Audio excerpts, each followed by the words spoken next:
Hi, my name is Maceo Lewis, and welcome to ML Sports Talk. Today, I want to talk about Lakers Wolves Game Two. Now, the reason why the Lakers won this game was because of their defensive intensity. I understand that Minnesota they scored 117 points in Game One, and they only scored 85 in Game Two. And the Lakers they scored 95 in Game One. They only scored less points, 94 in Game Two, but actually won the game.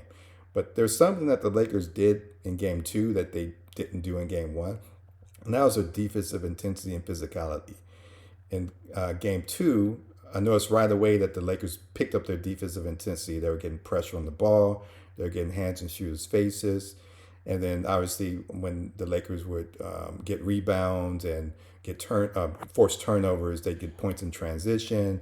They were getting assists with cuts to the basket. They were of course getting rebounds. I remember there was one play where Luka had like this no look assist to Finney Smith. I believe that was in the second quarter, and he cut to the basket and dunked. There was one play where Reeves he got a rebound on offense, and LeBron got the ball. He found Hachimura who was cutting to the basket, and they scored. So it was like plays like that throughout the game that helped the Lakers win. So yeah, and obviously there's that. I mean, Anthony Edwards he was like the second leading scorer in Game One and also in Game Two, but he had this like amazing dunk on Hayes in the third quarter. Like everybody remembers that.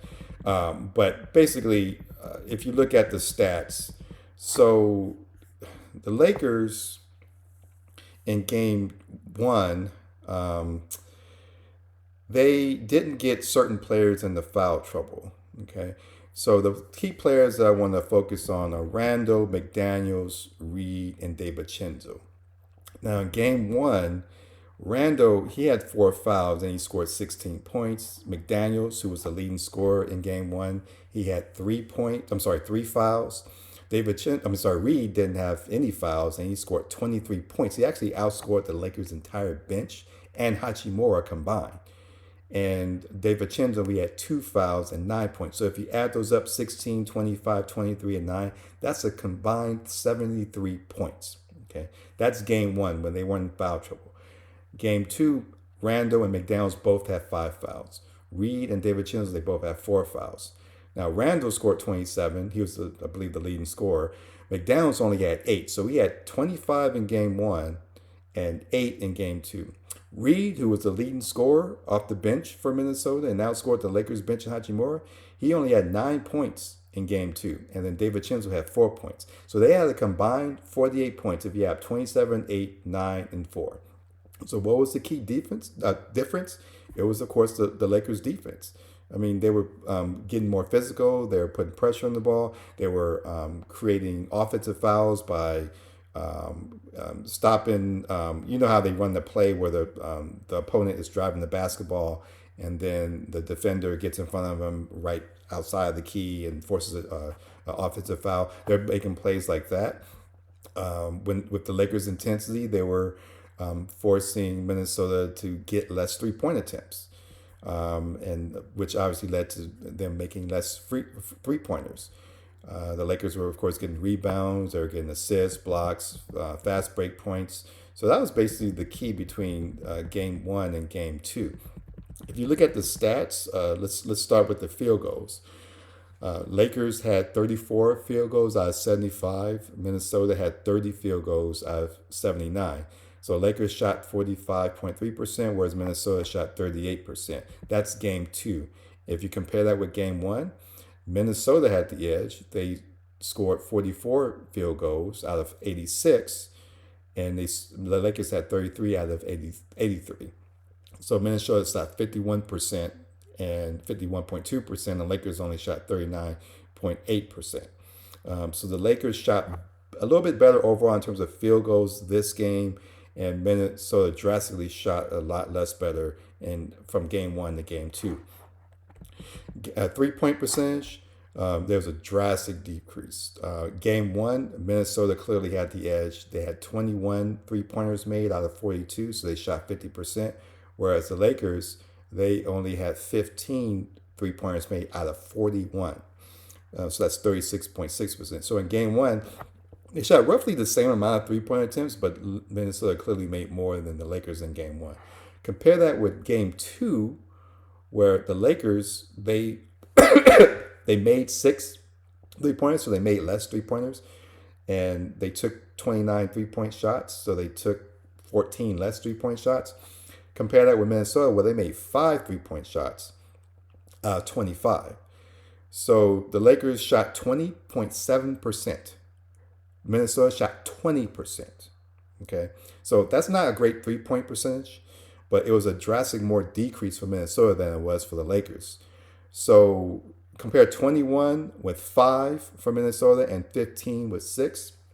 I'll take that all day as a Laker fan because, I mean, obviously we want to win the game. So that was like the key, obviously, statistical difference between game one and game two in terms of 3-point shooting. Rebounds, there's a slight difference, slight edge reversal here. In game one, Minnesota had 44 compared to 38 for the Lakers. In game two, the Lakers out-rebounded them 41-34. In terms of assists, Lakers had 23 assists in game two, 14 for Minnesota in game two. In game one, Minnesota had the edge. They had 29 assists versus the Lakers, who had 15. Blocks, the Lakers had 6 blocks in game two and 2 blocks for Minnesota. Game one, they were basically split. They were 4-4 each. Or I should say they were tied 4-4 in terms of blocks in game one. Fast break points, the Lakers had 13 fast break points in game two compared to 6 for Minnesota. But in game one, Minnesota had 25 fast break points where the Lakers had 6. So there's a key difference. In game one, Minnesota had 25 fast break points, but in game two, they only had 6, whereas the Lakers had 6 in game one, but they increased that. They more than doubled it to 13 fast break points in game two. So that was basically the key the statistical differences between both games. Look, if the Lakers want to win this series, I mean, obviously Luka's going to be Luka. He's going to score over 30 a game. All right, so that's going to be the constant. So I'm assuming that Luka's going to be constant. But the key is, are they going to pick up their defensive intensity like they did in game two? So if they continue to play D, like putting pressure on the ball, hustling, going after those offensive rebounds and giving your team second chance to score, or going after those defensive rebounds to prevent Minnesota from getting second chance 3-point shots, that's how they're going to win this series. They're going to need to minimize Minnesota's 3-point attempts. The Lakers are going to need to improve their 3-point shooting. Look, you're getting wide open shots. Stay longer in the gym, like practice, like do something, because 20% is not going to cut it. I mean, maybe it'll get past Minnesota, but it's not going to cut it against the Clippers if they meet the Clippers or the Golden State or OKC, surely. So they're going to need to improve on that 3-point percentage. And then obviously they're going to need to maintain the domination in terms of assists and fast break points, because that's what they did in game two versus game one. So anyway, that's my take on the Lakers-Wolves game two. If you want to hear more of my reviews and recaps of sports, just subscribe to my sports channel, MO Sports. On there, you'll get access to videos like these. They tend to be, more than a minute long. My shorts, they're less than a minute. I also post those on YouTube, but you can also find those on my IG and TikTok. So anyway, that's my take for Lakers-Wolves game two, and I will see you next time.